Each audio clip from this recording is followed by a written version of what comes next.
इधर मानसून अवधि में पहाड़ों में जो आपदाएं घटित हुई है, चाहे वो हिमाचल में हो चाहे यहाँ उत्तराखंड में, अगर आपने ध्यान दिया हो तो एक चीज आपने जरूर नोटिस की होगी कि थोड़ी सी ज्यादा बारिश होने पे अचानक ऊपरी ढाल से बहुत ज्यादा मलबा कीचड़ नीचे की ओर बहता है और ये नीचे जो अवस्थित घर हैं और अवसंरचनाएं हैं, सड़क हो सकती है, दूसरी चीजें हो सकती हैं, उनको एकदम से ओवरवेल्म करती है, नुकसान करती है।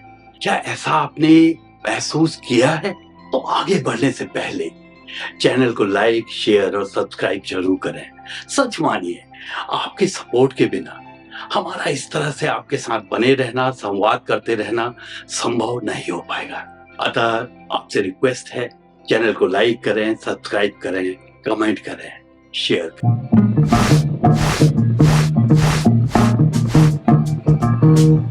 पहाड़ों में विभिन्न कारणों से चट्टानें विखंडित होती हैं, इनका धीरे धीरे क्षरण होता रहता है, इरोजन होता रहता है।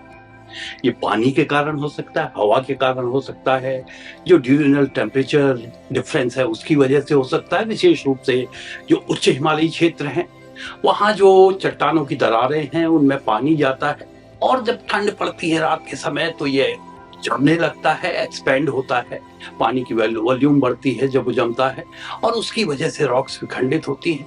तो पानी, ड्यूरेनल टेम्परेचर डिफरेंसेस, हवा, इसके कारण जो चट्टानें हैं धीरे धीरे विखंडित होती हैं, क्षरित होती हैं, उनका इरोजन होता है और ये जो इरोडेड मटेरियल है ये पहाड़ी ढाल पे धीरे धीरे जमा होता रहता है। इसमें से कुछ मलबा निश्चित ही नीचे गाढ़ गधेरों तक, नदियों तक पहुंचता है और नदी इसको बहा के ले जाती है। बहा के ले जाने के प्रोसेस में इसको विखंडित करती है, छोटे पार्टिकल्स में तब्दील करती है। सैंड हो सकती है, कॉबल हो सकता है, पेबल हो सकते हैं और इन्हें अपने नदी का कोर्स है उसके अलोंग विभिन्न स्थानों पे जमा करती है। और जो ये मलबा पहाड़ी ढाल पे धीरे धीरे इकट्ठा हो रहा होता है, ये वहीं पर एंगल ऑफ रिपोज ले लेता है, धीरे धीरे स्थिर होने की कोशिश करता है। कई बार उसके ऊपर पेड़ पौधे घास जमने लगती है। जब भी बारिश होती है तो ढाल पे पड़ा हुआ मलबा, इसका कुछ पार्ट धीरे धीरे पानी के कारण इरोड होता है और नीचे की ओर बहता है। अगर बारिश बहुत ज्यादा तेज होती है, बादल फटने जैसी घटनाएं होती हैं, तो इसमें से बहुत ज्यादा मात्रा में मलबा बह सकता है। ये कीचड़ के रूप में नीचे की ओर बह सकता है और जिन इस स्थिति में, क्योंकि इसकी डेंसिटी बढ़ जाती है, प्रवाह की गति बहुत ज्यादा तेज होती है, पानी बहुत ज्यादा होता है, तो ये बहुत ज्यादा कटाव करता है, अपने साथ बहुत मात्रा में मलबा चट्टानों को बहा के ले जाता है, क्योंकि बहा के ले जाने की क्षमता सीधे सीधे पानी की डेंसिटी, उसकी वॉल्यूम और उसकी गति पर निर्भर करती है।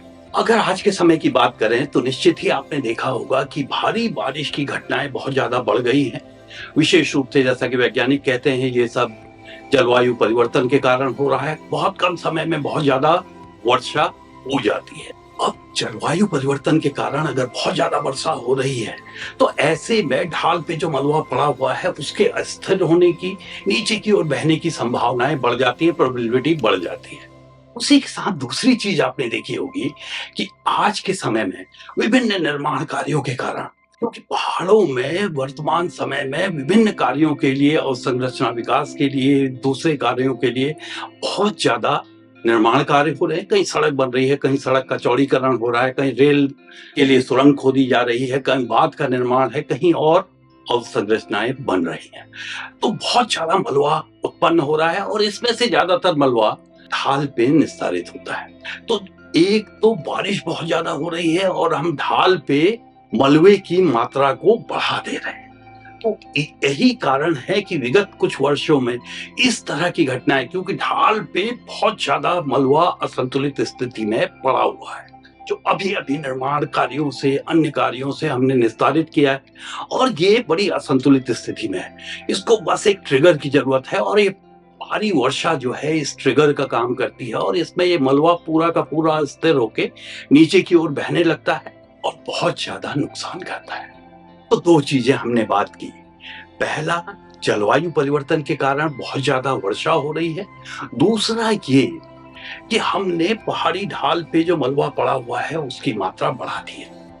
अब जो ये भारी वर्षा की घटना हो रही है, जलवायु परिवर्तन की वजह से उसके लिए तो शायद हम अपने स्तर पे या फिर स्थानीय स्तर पे कुछ ना कर पाए। परंतु अगर हमें इस तरह की घटनाओं से हिमालयी क्षेत्र को बचाना है, तो हमें निश्चित ही ये जो हमारा मलबा निस्तारित करने का तरीका है, इसमें तब्दीली लानी होगी। हमें मलबा जो उत्पन्न हो रहा है, उसके स्रोत पे किस तरह से कमी लाएं। जब तक जरूरी ना हो, हम सड़क ना बनाएं, पहाड़ के साथ छेड़छाड़ ना करें, मलबा निस्तारण के लिए नीति बनाएं और इस नीति का बहुत सख्ती से अनुपालन करें। तभी इस तरह की घटनाएं रोक पाएंगी। अगर आपको इस चैनल में बताई गई बातें, की गई चर्चा अच्छी लग रही है, इससे कुछ लाभ हो रहा है, सोचने के लिए कुछ नया out of the box ideas मिल रहे हैं, तो चैनल के साथ बने रहिए। चैनल को लाइक कीजिए, शेयर कीजिए, सब्सक्राइब कीजिए। धन्यवाद। नमस्कार।